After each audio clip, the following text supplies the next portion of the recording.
remote working works. I've been an advocate of remote working for so long. That's why I started getting into it when I was 15, because I was like, there has to be a job where I can just kind of like backpack through somewhere and still have, get paid. And of course, now I've built a business out of it. Yeah, I think at this point, 70% of our clients are Australian. So yeah. How long have you been sort of in the space of doing what you could do where you sort of build remote teams? How long have you been doing that, Leah?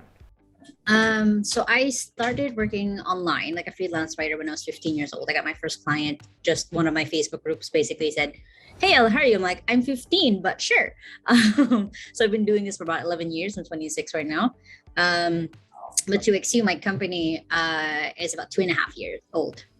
Oh, okay. What was the catalyst? What did you see a gap in the market? Did you have a lot of friends that wanted to get a freelance job just like you? And that's how'd you get into it?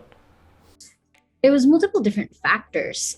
There one was we were creating a course basically on how to hire a virtual assistant. That was the first one, and then we kind of went around Malaysia and Singapore and Manila teaching it. We kind of just had different master classes all over Asia, and then one of the students there basically said, "I love what you teach. Can you do this for me?" So that was the. It was like, yeah, we can do this as a service.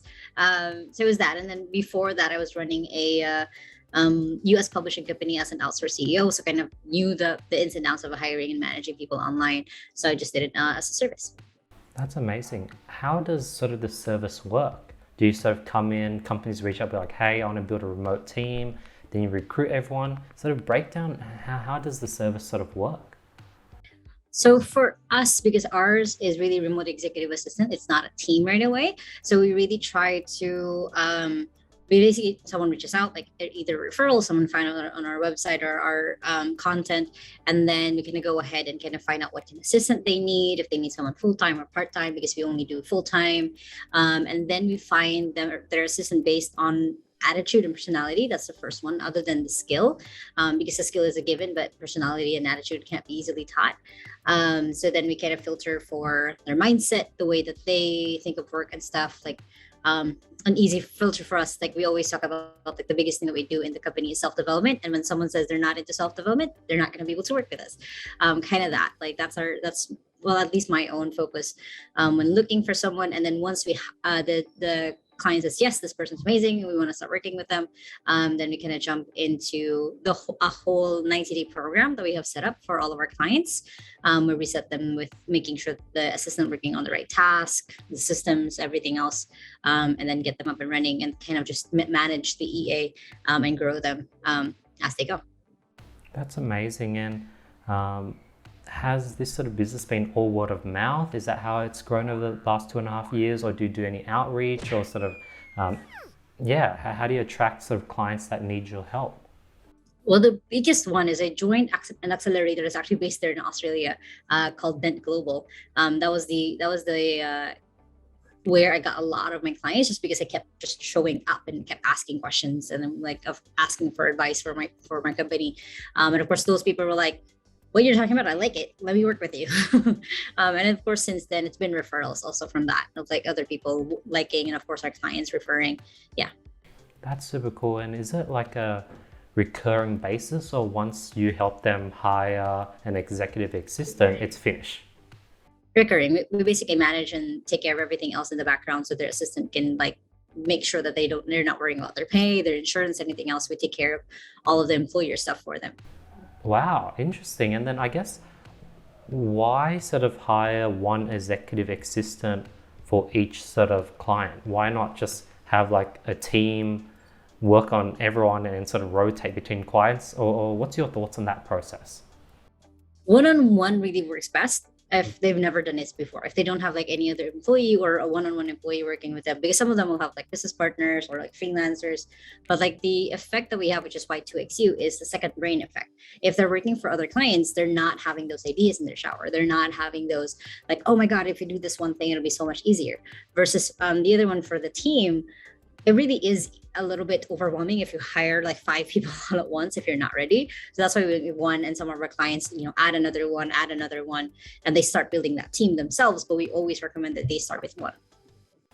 Interesting. And then does that mean you as a CEO do you then have to understand all your clients' business to make sure that all the individual assigned sort of team members can do their job? Does that mean you sort of know a bit of everything? Kind of, yeah. I kind of do intend to study like what they're doing, like what they're. My background is really in marketing, so just like doing their audience research, looking at their Facebook, what they're selling, is easy for me because it's just something that I can just pick up. Um, but like most of the time, like we have clients who do like wall planning, we have clients who do reforestation, we have clients who like different across different industries. But like for me, because of that marketing background and business background, easy for me to like, okay, this is where they're getting the clients, this is where the EA can help them and all of that. Interesting. Right now, how many clients are you guys working with at the moment? Right now, clients with assistants, I think is about 13 or 14. And we're hiring for other clients as well. So there's that difference of like, yes, we have like this many clients, but only this many clients currently right now have assistants. We're still looking for others for the other clients. Interesting. So for example, within my company, we have like a bunch of virtual assistants for like our editing, TikTok, YouTube, LinkedIn. Then we have copywriters, and we have recruiters. And it's sort of all just for my company, studying.com. And that's already pretty hard to juggle. How do you juggle 13 different clients and 13 different team members working for 13 different clients? How do you juggle that all, Leanne? Well, we have different systems set up. Like we have three main communication systems with the assistants. We have daily report. We have a weekly sync with the client. That after like 90 days, then they're doing it on their own, and then we have a monthly coaching call. So we've kind of just have different ways that we can keep tabs on them without me having to keep watching them every single day. Interesting. I really like the entrepreneurial brain. How did you get so entrepreneurial, Leanne? I just have a brilliant mentor. I credit a lot to him. Like when I was 18, I survived a Category 5 typhoon where I almost drowned in my own home because the water was really rising in our own house. And kind of like changed my life, dropped out of college, and then started working in that publishing company that I was talking about. And he basically at one point when I was already manager, they were like, hey, we're starting like two other different companies. We need someone to run the publishing company who wants to run it. And of course, for me, my love of books, I was like, can I try? And that's basically me in the gist of like, can I try? And kind of he taught me how to think like a CEO, how to see different opportunities everywhere else. And of course, studying Gary Vaynerchuk, studying Brene Brown, studying so many amazing entrepreneurs, I've just kind of picked up different things. That's super cool. And then bringing it back to recruiting, where have you found the best place to find amazing sort of recruits for your clients? Do you use like onlinejobs.ph, Upwork? Where do you usually find the best recruits? Referrals. Our own assistants referring their friends. That's the best. Those have been the best hires, mostly because then the assistants are like pitching us. They're just like, hey, you have to show up in the right way. I love this job. Don't like make me look bad. That's basically one of it. And of course, same brain. They all will hang out together. So like, because we do have a very deep dive hiring process, we find like the best kind of person. And of course, they'll be hanging out with the same kind of friends who probably have the same kind of mindset. So yeah. Interesting. And then what do you think about your sort of company that attracts talent? Like, why do you find that your employees want to refer people in? The biggest thing is just the growth. Like one person I was talking to today, I was talking about like all of this, like these are different things we're doing. And then she was like, that's amazing. I know a lot of VA companies who literally just hire someone and then they kind of leave you alone. I'm like, no, we make sure that we don't leave them alone because we know that the hiring part is after the hiring, not the hiring process, but after the hiring. So that's kind of the biggest one is the assistants know that they have the biggest support from us, and making sure that they can tap into the other EA's brains. They can ask me. I have a lot of experience, and they kind of are also trained to be just self-sustainable, self-reliant, and also knowing that they can ask for help. Interesting. What are the systems you have in place for growth post-hire? Like, do you sort of do like an enforced monthly meeting with one-on-one with each employee? What's something that you do that really gets the employee feel like they're growing? we have that monthly coaching call. So the monthly coaching call is kind of like a career coaching call as well, because that's part of my background. So I was a career coach for about a year or two. Um, so we walk them through like our scorecard of like, hey, where do you think you're feeling? Where do you think 1 to 5? Where you at on this? So it's a self-assessment. And they're able to give me back like, hey, why is it at a 5? What can we do to make this a 5? And then we always set their training as well for the month ahead of like both having the balance of soft skills and hard skills training. So they have a good balance of both. Interesting. And that's something you do once a month with each employee. Yeah. Wow. Okay. Yeah. Because I remember when I first started the company, I was like doing weekly meetings with all the team members every week, and that got really exhausting. Then we did it like once a month, and I've sort of slowly gone to a point where now it's like, here's my calendar link, book in a call whenever you want to sort of jump on a call with me, and I can just help you out with whatever. But I do find that the team members, right now we have like around maybe 20 virtual assistants in our company. They are a bit shy to book in a call with us. So maybe I might, yeah, I That's might, why I made it mandatory. yeah. Okay, interesting. And then one thing, have you noticed that over the last few months, the salary for virtual assistants have been just skyrocketing? I remember several years ago, it was like, you can hire someone for maybe 350 USD a month full time, and now it's like 450, 500. It's just like everything's skyrocketing. Is that something you've noticed as well? It's something I'm a part of. It's a movement that I'm a supporter of actually, Yeah. because like it'll come a time where arbitrage, the pricing, the economic arbitrage isn't going to be the factor of you hiring from the Philippines. It's because we have really good talent. So for me, like I started all of our assistants at minimum 400. That's our minimum, and then they keep going up the more responsibilities that they get from their clients.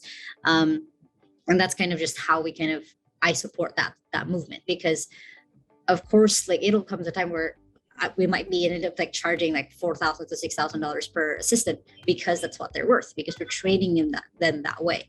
And that shouldn't be, just because like living here in the Philippines, our minimum wage is like 1.50 USD. That's our minimum wage here. But that doesn't mean that that's okay to hire someone at minimum wage here, because that means that they're barely living. Interesting. And I guess as that arbitrage sort of becomes small and small and smaller, Mm. will that make it harder for your business to grow, because companies from Australia are hiring from Philippines because of the much affordable wages? Will that make it more difficult for you then? Not that it's when it comes to pricing, I've always believed that as long as people see the value, they're willing to pay. That's the biggest one. So like for me, like I know that like right now for every client that we have, we charge $2,000 for the training, the hiring, including the employees' pay, including the support they get, backup laptops, backup internet, allowance for their internet if they need it, all of that support that they get. But I know, and I'm planning for it, of like charging higher, because like then I can give these amazing assistants that we have a higher pay. So then they don't have to worry about if their family has to go to the hospital for a week. They know that they're covered. They know that one of the things we also teach is like financial IQ of like, okay, how do you manage your money now that you're having a higher pay? So like we try to give them all the support, so they don't have to stress out about it, and they can just have fun doing the work that they love. Interesting. And then I guess because I'm on like LinkedIn, and I do always get these random messages from people like, "Hey, do you want to like outsource your team or get virtual assistants?" Have you ever tried outreach? Does outreach work, or have it just been the best through word of mouth? I tried outreach, but not for 2XU. That's kind of where I'm kind of that's why I haven't done it, just because like I've seen it doesn't really work as much unless you already have some clout.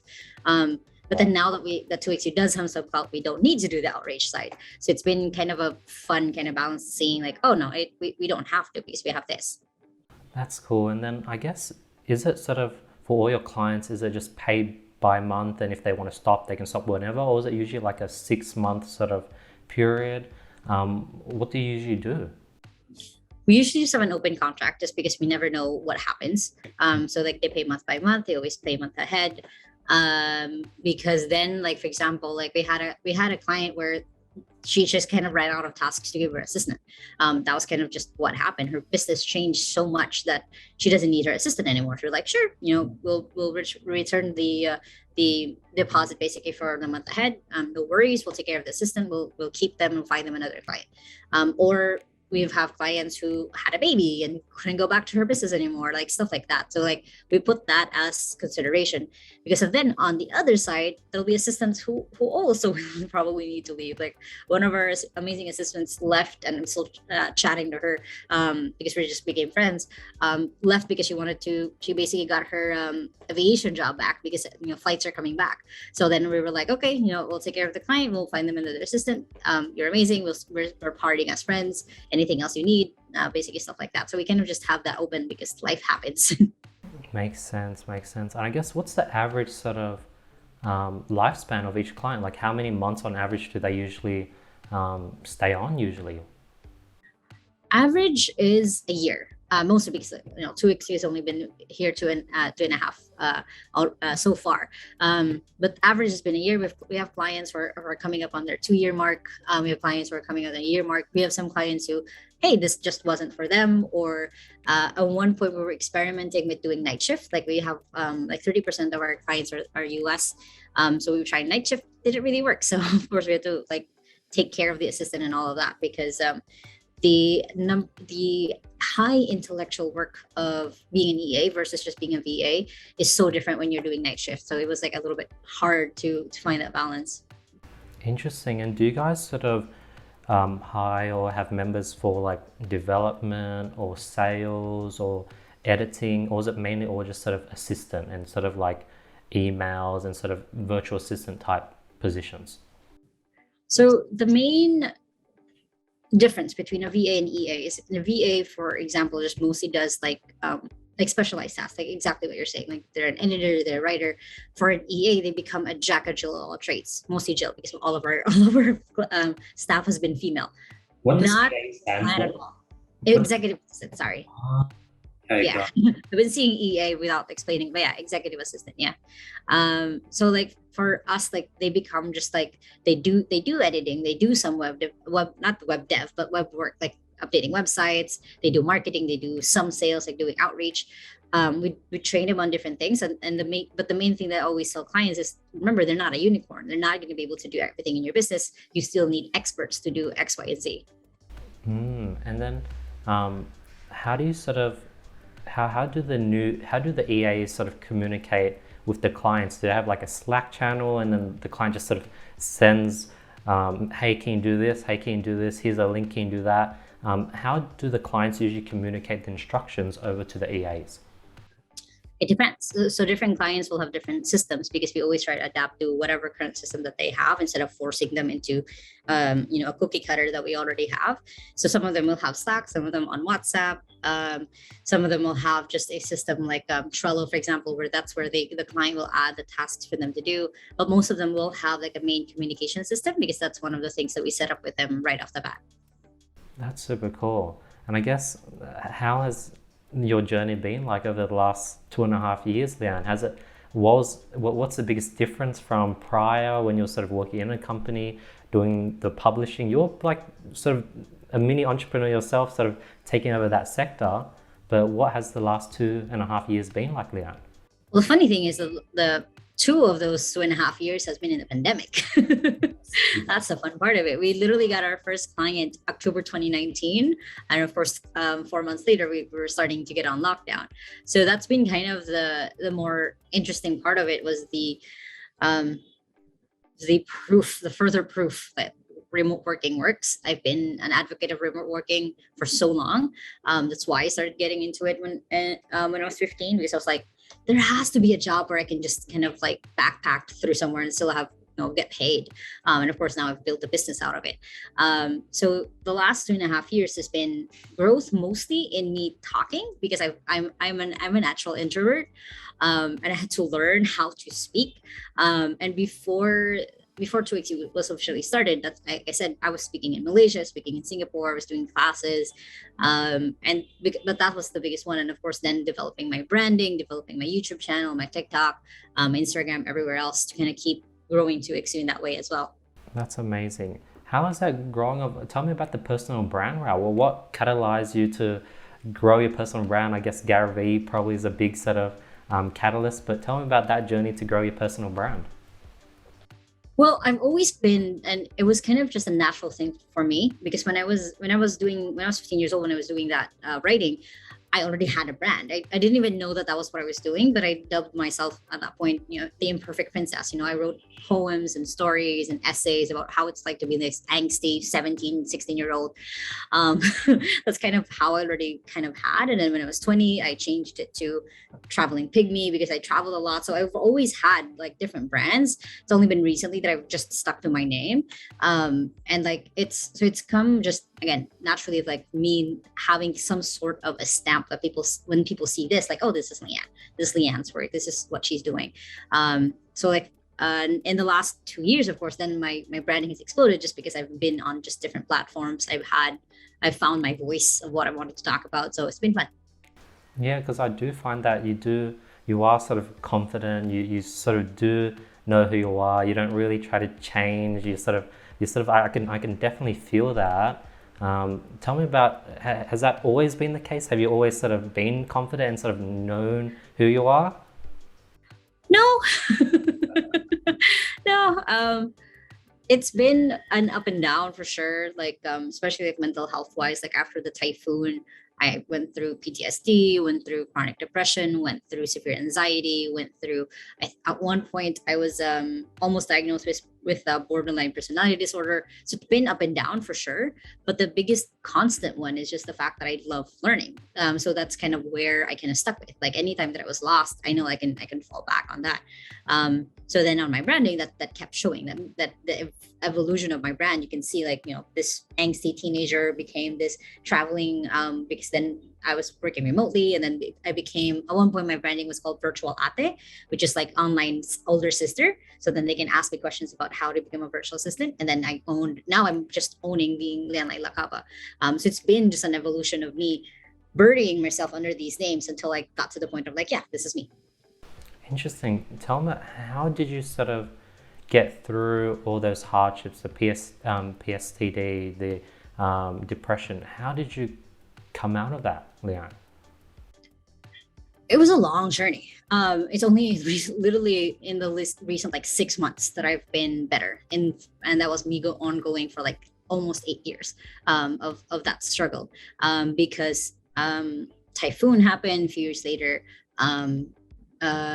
Basically when I dropped out of college, that was also pretty difficult. When my grandmother died, it was pretty difficult. And then last May, actually almost not May again, almost a year ago, my mom passed away from cancer. So it's been like one after the other. Like as I'm getting better, something else happens.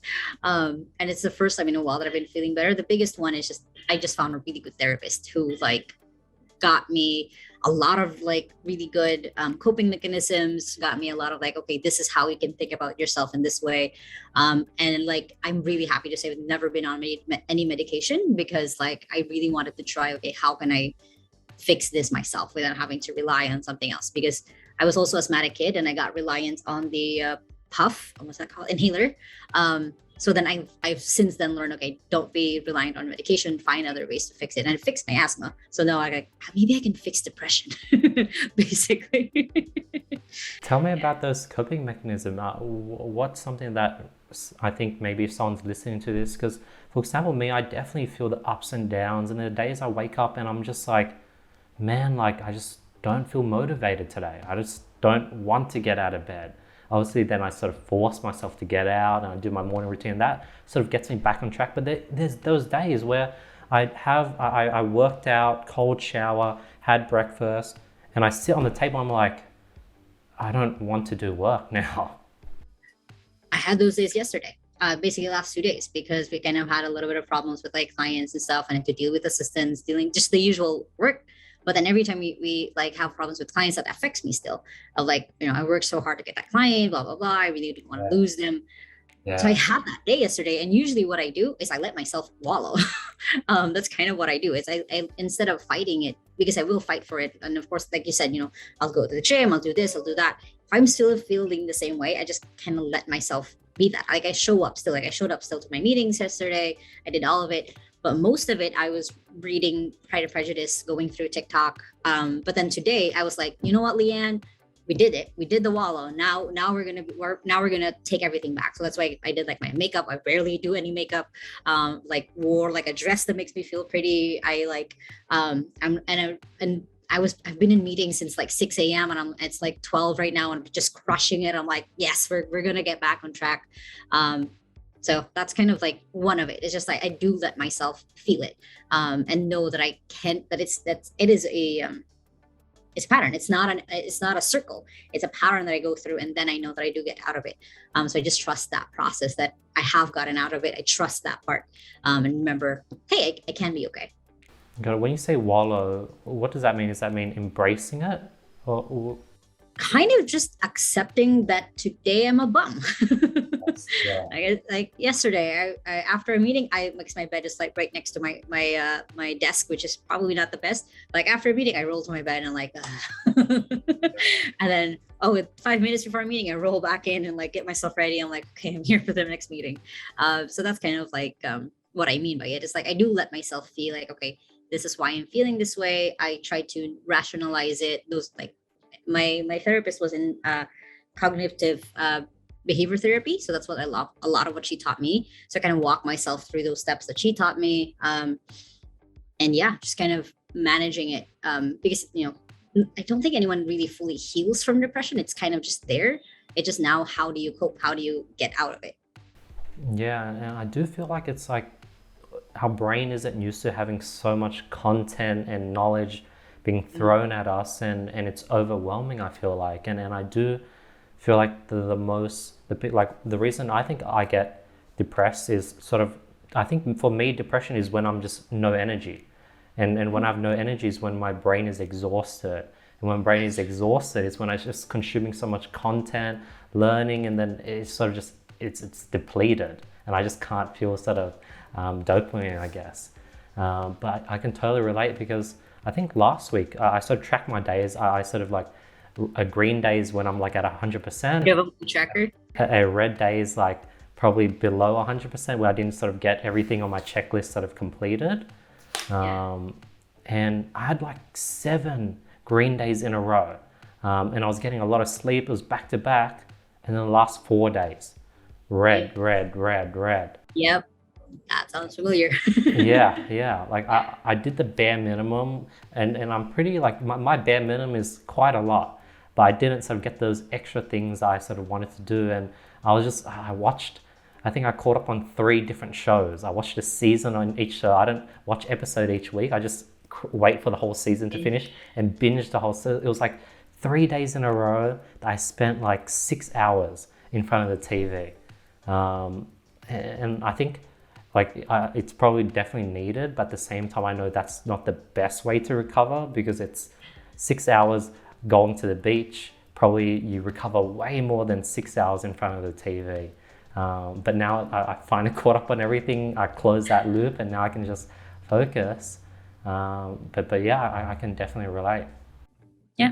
Well, I think my limit is like I give myself 1 day, basically. Of like, if I'm really feeling this way, I'll just throw this day away, because I know that tomorrow I can make tomorrow better. So like, that's why yesterday was that day, because everything kind of basically the reason or the cause happened on Wednesday, but then even on Wednesday, I still pushed. I still showed up. I did like full gym workout, tired myself out, passed out, and then the next day I was like, okay, I'm still feeling it.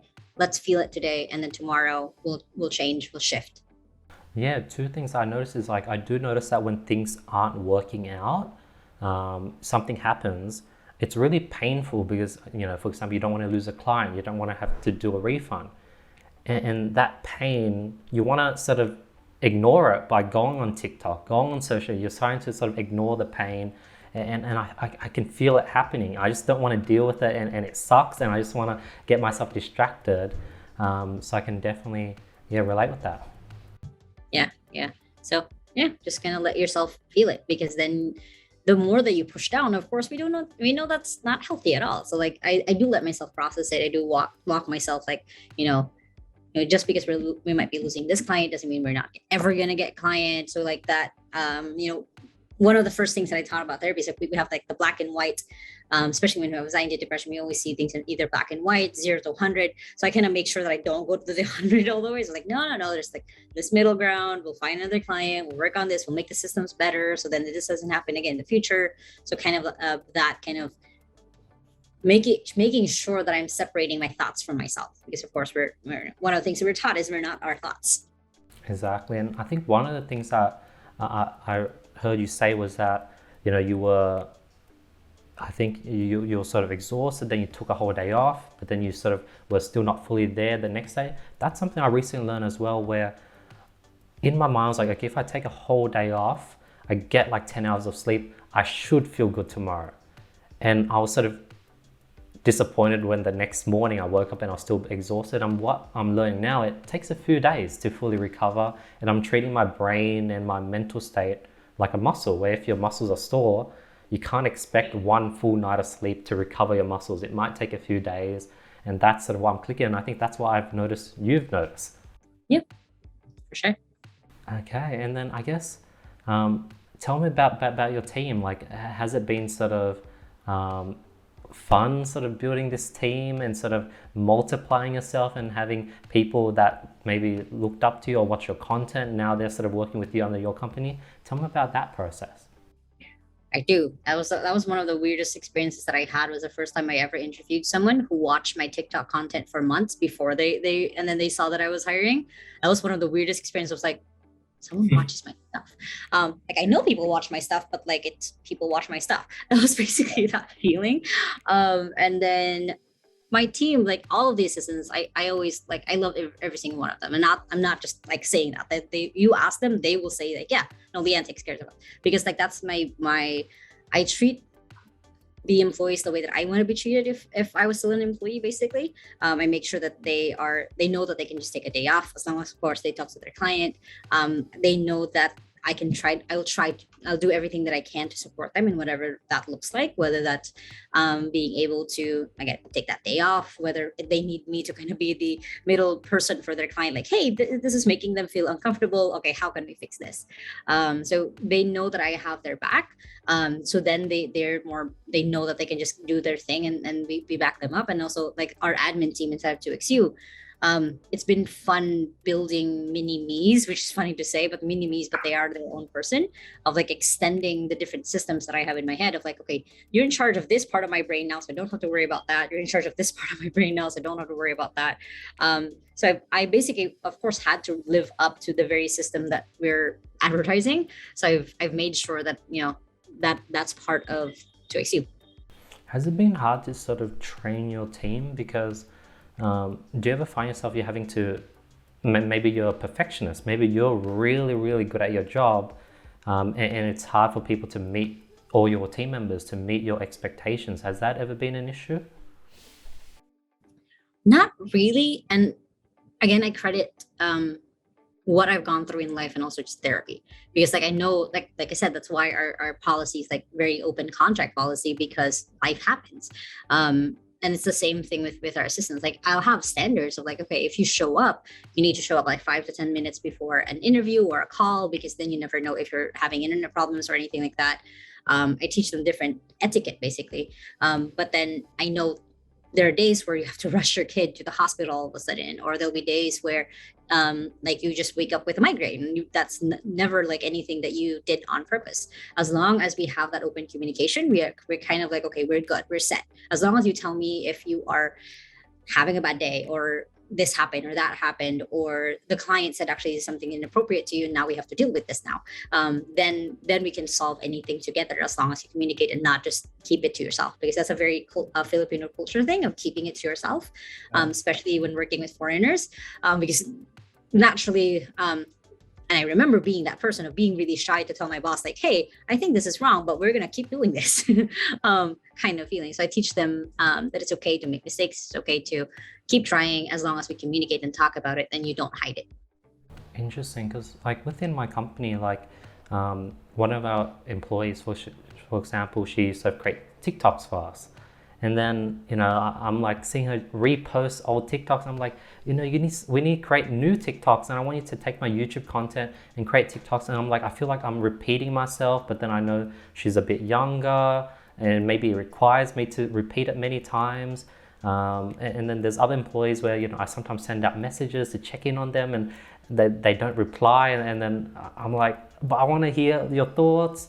How have you, any tips for communicating? Oh, and another example, sometimes employees, they get too distant and I don't know what's going on. They're like, hey, checking in, how's everything? And they're just like, things are good.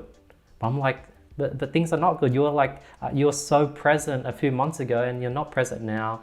And I don't want to sort of be too sort of bargy and ask too much questions, but at the same time, I want to help.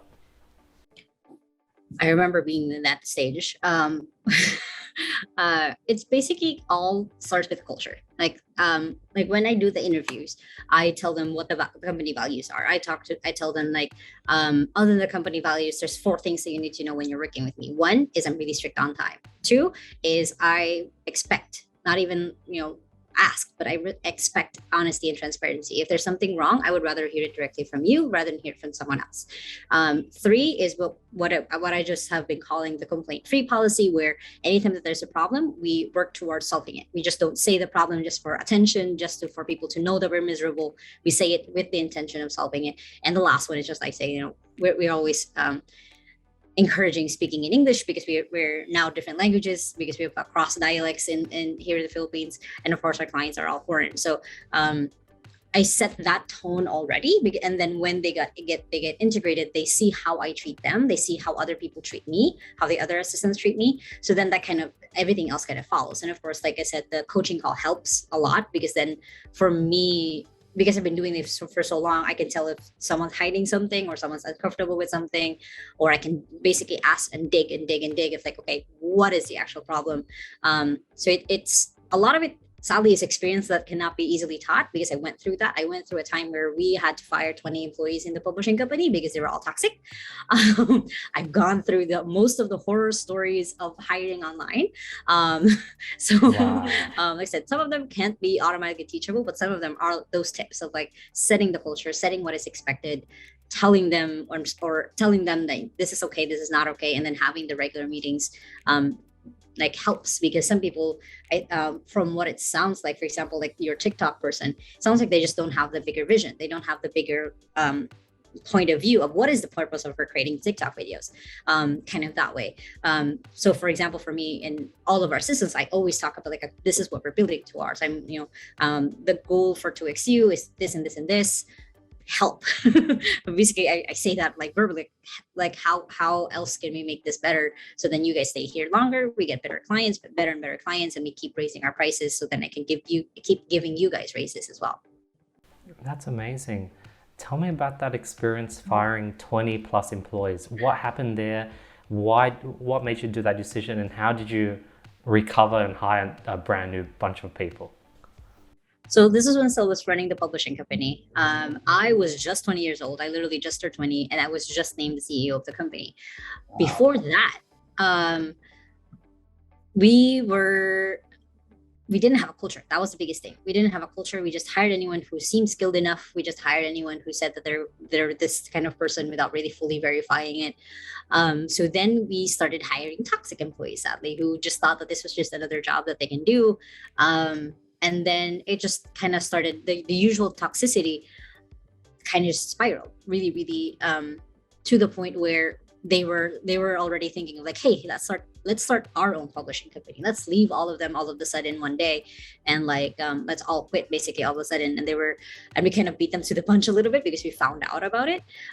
So that's how it was only a small group, but because they were in contact with everyone else, then we kind of had to make the decision of having everyone else go, unless we had, except for the people, I mean, who had loyalty, who especially the person who told me about it, we kept them, and then we kind of had to start from scratch. Like I wore all of the hats. I was a book editor. I was an agent for authors. I created book covers myself also.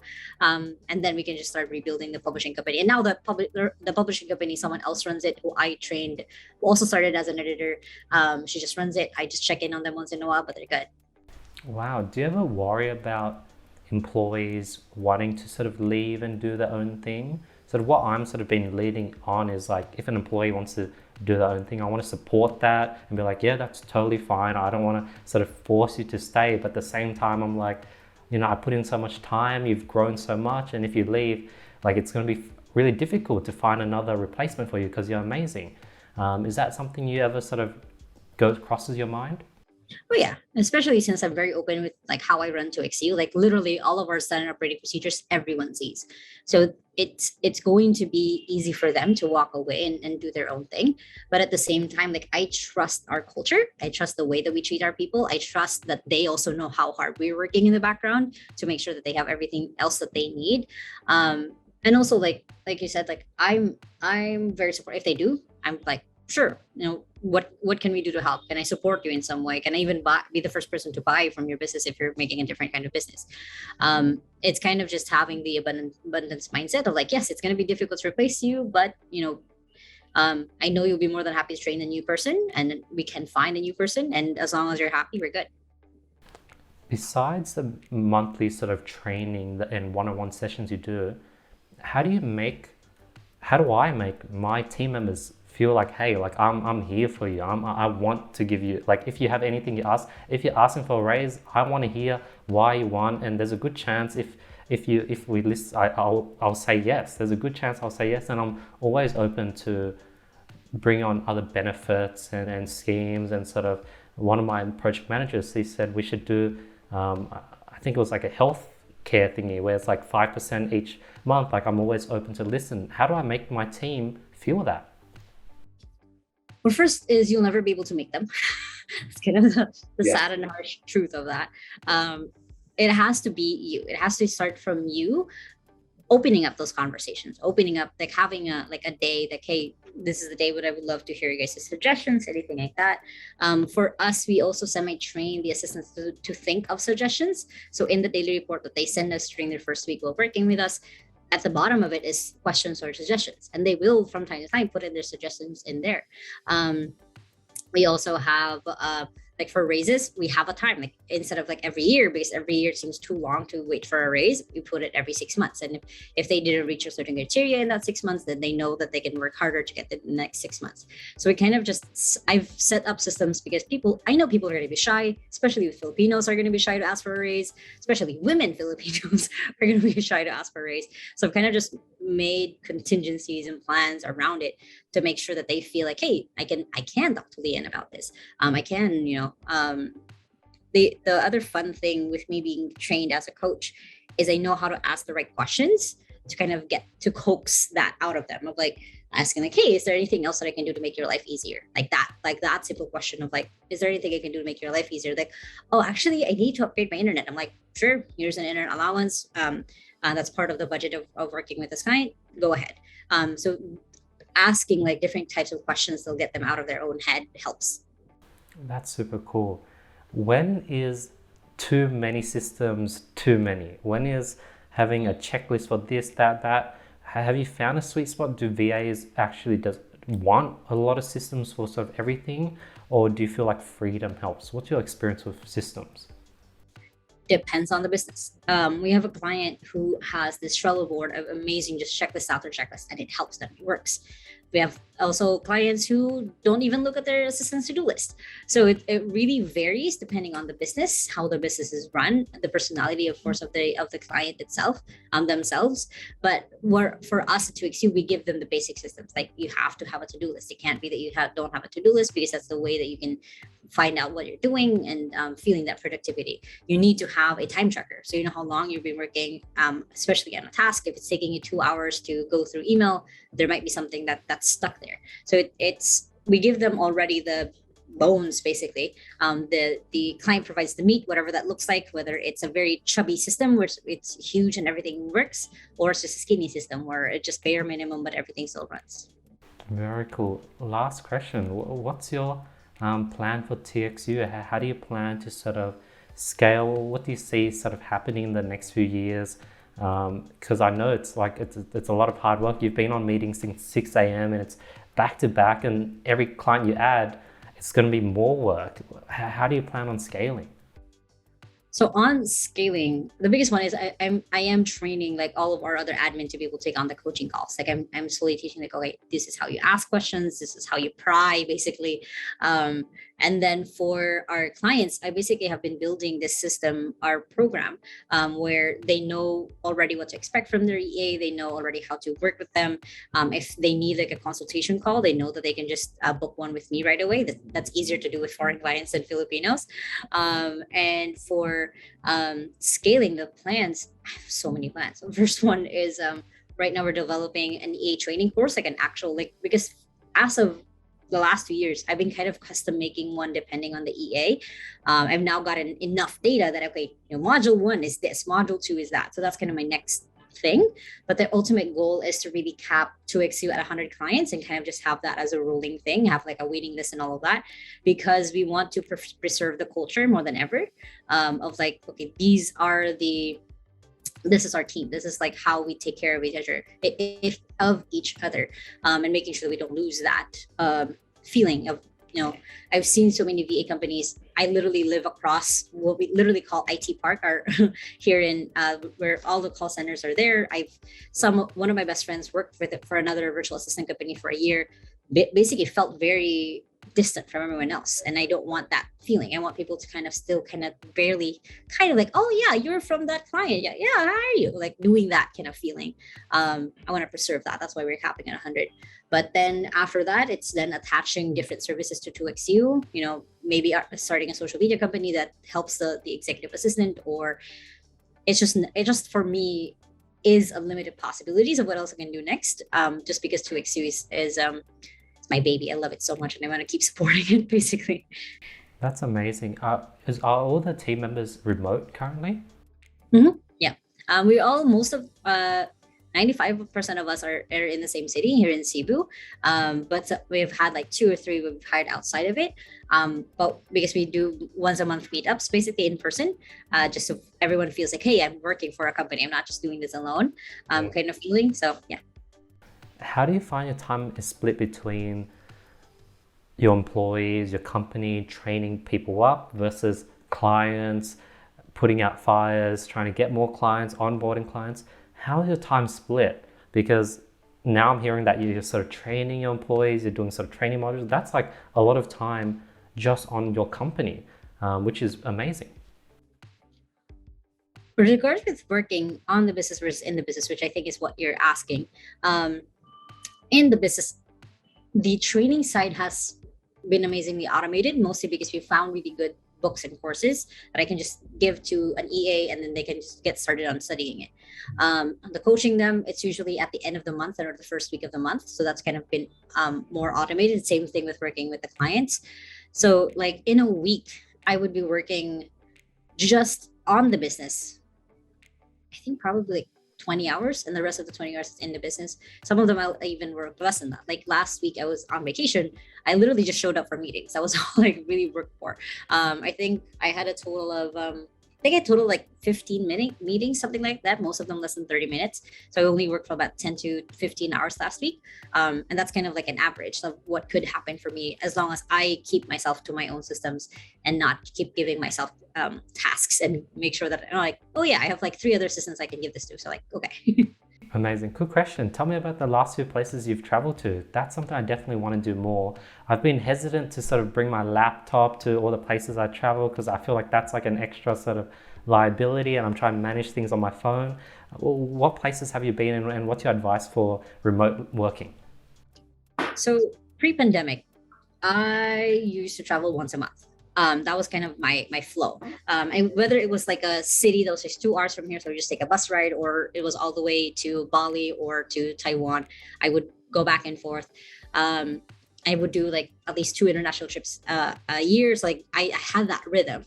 So now that the pandemic's opening up, I can travel. I have my vaccination card. That's the only requirement to go anywhere in the Philippines. It's been easier. The last 2 places I've been to. So last week I went to Bohol, which is another island from here. It's like 3 hours on a boat. And then the time before that in February. So I've basically come back to the once a month going. So January we went to a place called Dumaguete. February was Manila, Bohol for March. This month I haven't planned it yet. Sometimes I'll probably just go to like like the next city and call it that. With the being able to bring my laptop anywhere, it's kind of just as long as I have internet, I'm good. One amazing investment that I've done, honestly, is just getting an iPad. Getting an iPad has just changed. I can literally just bring a small like a satchel, and I have my iPad in there with the keyboard, and I can work. I can do emails, I can do chats, I can do Zoom calls. And that's just changed my freedom of mobility of not having to bring my MacBook everywhere else. That's been I didn't think that it would change my life this much. It sounds like very cheesy for a piece of technology to change how I work, but it has. I can work on my book. I can work on we use a tool called Notion for everything else. So then everything Notion works on my iPad. I can read my book on it. It has changed a lot of my productivity, and it's helped a lot when I'm like in the middle of traffic and I don't have my laptop with me, and I could just do a Zoom call on my iPad. So yeah. Oh wow, so it's probably much better to go on Trello on the iPad versus a phone. Yes. Oh, I see. Very, very cool. Leanne, amazing sort of episode. Where can people find more about your content and learn more from you? So I'm everywhere. I call myself a content monster because I'm literally everywhere. So I'm on Facebook, I'm on Instagram, LinkedIn, TikTok. It's all the same username, just my name, Lai Lacaba. Of course, my YouTube channel that just hit 10K 2 weeks ago. I'm super excited still about it. Yeah, just kind of hit me up everywhere else. Amazing. I really appreciate your time today, Lan. I just love your passion. You definitely know what you're doing, and you're definitely a purebred entrepreneur. I can just feel it. And I sort of love the journey you went through, and sort of all the hardships and how you sort of got into where you are now, and this amazing sort of vision you have. I love this sort of big vision you have, and you're a big thinker, and congratulations on everything. Thank you. Awesome, guys. So yeah, this is another episode of The Flip Side. Hope you guys enjoyed this episode. Really appreciate your time.